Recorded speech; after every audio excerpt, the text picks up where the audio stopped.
அந்த அண்ணாமலைங்கிற அந்த மனிதன் மேல வைத்திருக்கிற அளப்பரிய நம்பிக்கை தான் அந்த செயலை அவங்களை செய்ய தூண்டுது.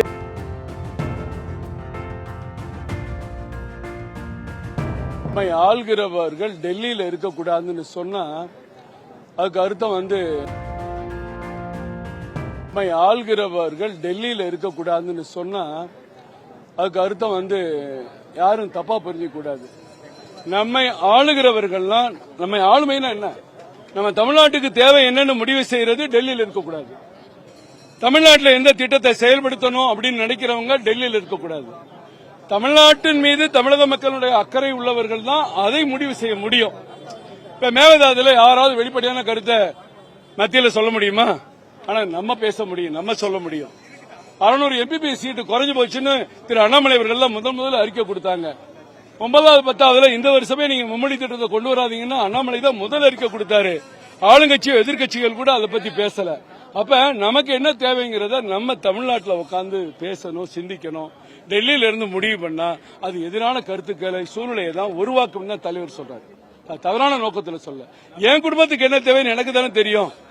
என் பிள்ளைக்கு என்ன தேவை, என் மனைவிக்கு என்ன தேவை, என் உறவினர்களுக்கு என்ன தேவை அப்படிங்கிறது எனக்கு தானே தெரியும். அந்த மாதிரி தமிழ்நாட்டில் இருக்க தலைவர் தான் தமிழ்நாட்டுக்கு என்ன தேவைங்கிறத புரிந்து செயல்பட முடியும், செயல்படுத்த முயற்சிக்க முடியும் தான் தலைவர் சொல்றாரு. அடுத்து இங்க உட்கார்ந்து பேசுறதுல வீடுகளுக்குள்ள உட்கார்ந்து பேசுறவங்களுக்கு கள நிலவரம் முழுமையாக தெரியாது. களத்துக்கு போறவங்களுக்கு தான் அந்த நிலவரம் தெரியும். கள நிலவரம் தெரிய வேண்டும் என்று சொன்னால் வீடுகளுக்குள்ள உட்கார்ந்து மீட்டிங் போட்டு காஃபி வித் தலைவர்கள் போட்டா அது தெரியாதுங்கிறது தான் தலைவர் சொல்றாரு.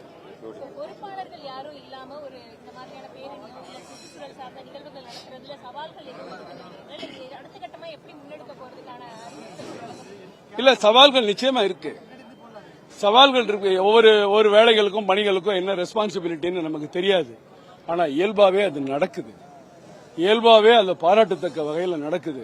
அது அந்த அண்ணாமலைங்கிற அந்த மனிதன் மேல வைத்திருக்கிற அளப்பரிய நம்பிக்கை தான் அந்த செயலை அவங்களை செய்ய தூண்டுது. அதனால எந்தவித தூண்டலும் இல்லாமல் தானாக முன்வந்து தன்னார்வலர்களாக மாறி இவ்வளவு பணிகள்லாம் அவங்க செய்யறாங்க. போதையில்லா தமிழகம் ஏறத்தாழ 8400 நிகழ்ச்சிகள் நடந்திருக்கு. இது யார் செய்யணும்? தமிழகத்தை ஆளுகிற அரசு செய்யணும். போதையில்லா தமிழகம் வேணும், நீங்க எல்லாம் குடிக்காதீங்க அப்படின்னு தாவேகா செய்யணும். 60 வருஷமா நம்மளை குடிக்க வச்சுக்கிட்டு இருக்கிற திமுக அதிமுக செய்யணும். குடிச்சதெல்லாம் போதும், நீங்க குடிக்காதீங்கன்னு. ஆனா நாங்க செஞ்சுட்டு இருக்கோம். அண்ணாமலை சொல்லி லட்சக்கணக்கான தொண்டர்கள் செய்யறாங்க. அதே மாதிரிதான் இப்ப இந்த சுற்றுப்புற சூழல்லாம், இது சுற்றுப்புற சூழல் என்ன இருக்கு? தூய்மைப்படுத்துறது, கடற்கரையை சுத்தப்படுத்துறது, ஏரி குளங்களை சுத்தப்படுத்துறது, எத்தனையோ பணிகள் இதுல அடங்குது. அது எல்லாமே அந்தந்த பகுதியில சின்ன அளவுல பெரிய அளவுல நடந்துகிட்டே இருக்கு.